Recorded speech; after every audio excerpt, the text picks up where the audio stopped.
Good morning. So, I've been reading this book. It's You're a Badass: How to Stop Doubting Your Greatness and Living an Awesome Life by Jen Sincero. Uh, Going back and forth, and it's got some cool quotes in it and stuff. And I was sitting here this morning flipping through it, and I meditate. What's the real reason? What other than grounding yourself, whatever. So, how to tap into the mother load. Meditation 101. You are never alone or helpless. The force that guides the stars guides you. Meditation, otherwise is known as sitting still and thinking about nothing, is one of the hardest things that can be done. Just as stupidly simple as it is surprisingly hard. It reminds me of those contests where a bunch of people stand around a brand new car or truck, and whoever leaves their hands on it the longest gets to take it home. The winner winds up in front of the page of her local newspaper, victorious and sleepy, smiling from behind the wheel of her newly won ride with a thumbs up for the camera. Terrystown very own Jill Bowender was proud winner of the 2012 Chevy Standoff, held in Green Bay, Wisconsin. It's like past weekend. Jill beat out 68 other contestants from around the country by standing for 173 hours and 9 minutes in the Home Depot parking lot, with her hands placed with unyielding determination on the hood of what would soon to be her new Chevy Silverado. I'm so excited she won, she said. There was some stiff competition, but I really brought my A game. With meditation, the simplicity is equally misleading. That's all I have to do. Connect with source energy, sit there and do nothing. It can't be that easy. It is. And it's not. Which is why it's called a meditation practice. Sorry, guys.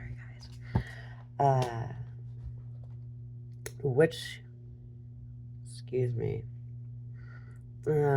When you shut up and meditate for even 5 minutes and start to realize the thoughts that are swirling around in your brain, it's rather illuminating. If you're like most people, the majority of 2-year-olds fighting over a sippy cup, the goal is to quiet your mind of the chatter so that you connect to the source energy successfully. We're putting in all these word games and messing my morning up. But anyway, and then you listen to your inner guidance. So I'm going to give you the breakdown on how to meditate. First, I want to recommend that you start small and work your way up. Try meditating for 5 to 10 minutes each day at the first, and add time on as you get less squirmy. There's no right way or wrong way to do this, no set amount of time, no correct things to feel, no rules about how you have to sit or where you have to do it. I'm sitting in front of a door, listening to the crickets and stuff. On the couch behind me, and a pillow under my butt. Anyway, so, it's like drinking lots of water or exercising regularly or not bad-mouthing other people. You don't have to do it. The temptation to blow it off is extremely large. But if you make a habit of it, not only will you start to crave it, but your entire body will change. Your life will change. Because whenever we meditate, we practice getting into the vortex and connecting to source energy, which automatically brings us to the present moment, raises our frequencies, opens up to receive unlimited information and ideas, relaxes us, strengthens our intuition and ability to focus, and allows us to hear our inner voice more clearly. It fills us up with light and love and puts us in a good mood, and it helps us love ourselves. Might as well give it a shot, right? Here are the extremely short steps of some of the different ways to meditate. Oh, and that says meditating and being in the vortex is like riding the airstream of awesomeness. Pretty cool, huh? Anyway, basic meditation. You sit in a comfortable cross-legged position on the floor, even though they just told you before that you don't have to pick a way to sit. Anyway, or in a chair with your hands on your knees or in your lap.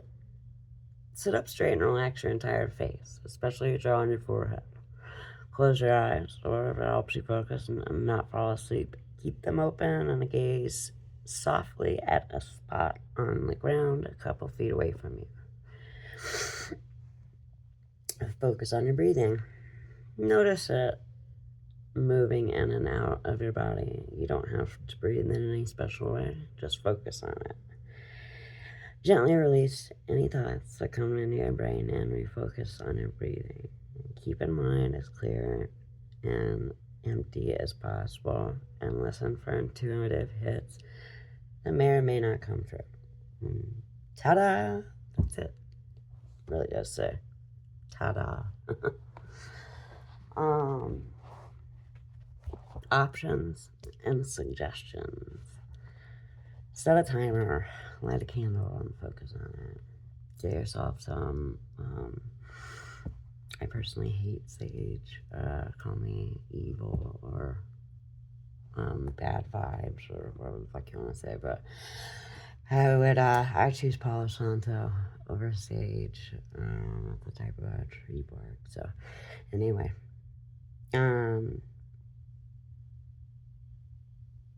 imagine a bright beam of light shooting down from the sky, shining in through the top of your head and running it through your entire body, out of your bottom and up to the sky again, so that it makes a complete circle. I sometimes find it easier to just focus on the ever popular breath method. It fills me up with energy and light and makes me feel more deeply connected with source energy. Use a mantra. Sometimes when the squirrels are in my head and they're particularly active, I bring in a mantra to chase them out. I repeat a word and a phrase in my mind, like love, or thank you, or yes please, or om.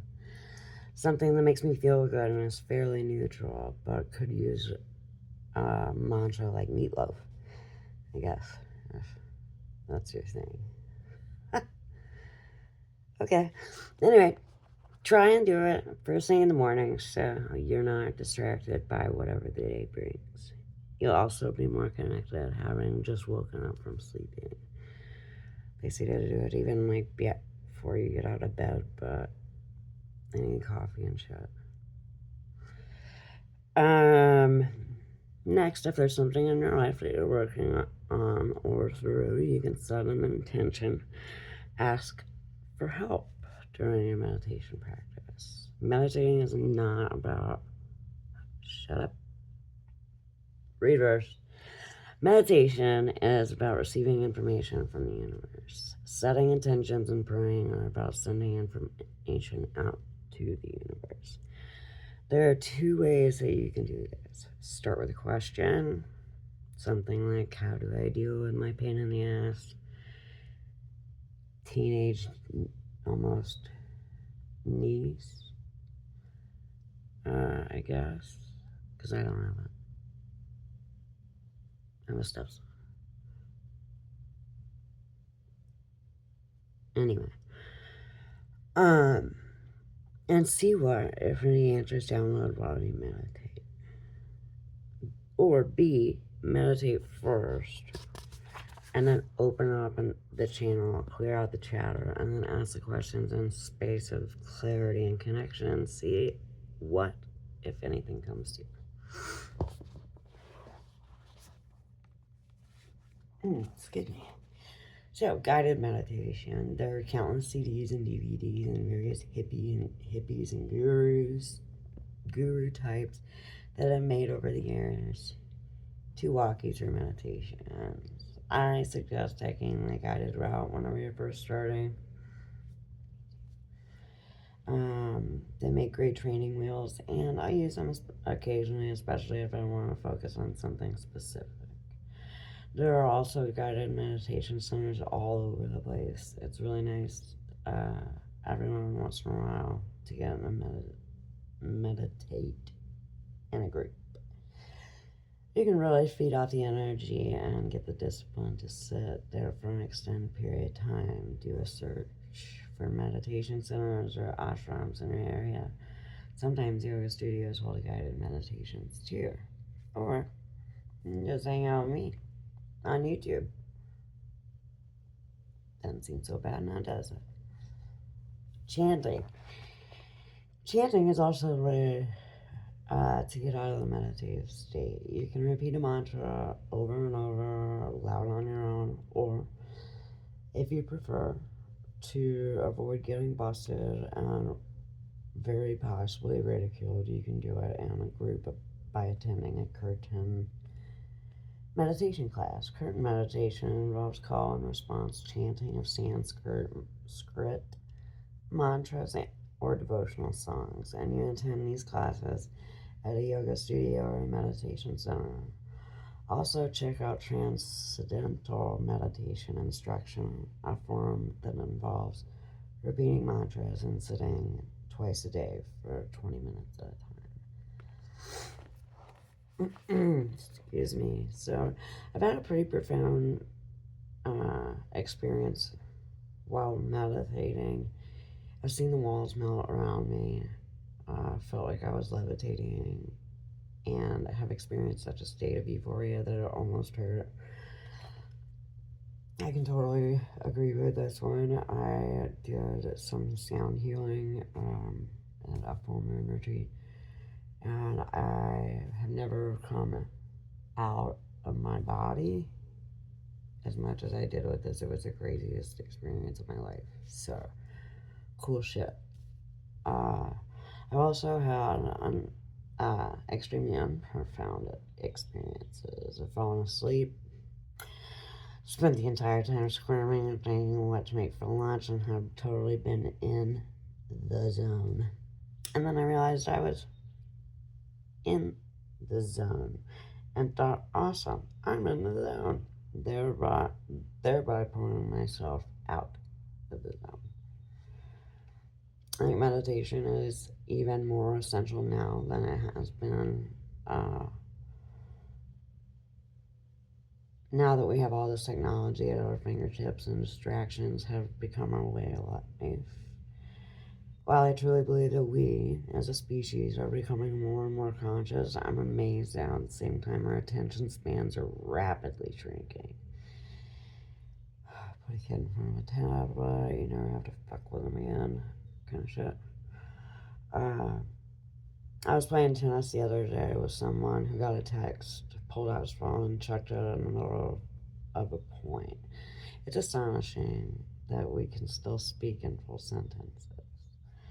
Aside from being one of the most powerful tools in our consciousness-raising toolbox, meditation is much needed respite from the madness and will help us on becoming a bunch of scatterbrained ding-dongs as we zoom around our brave and extremely exciting new world.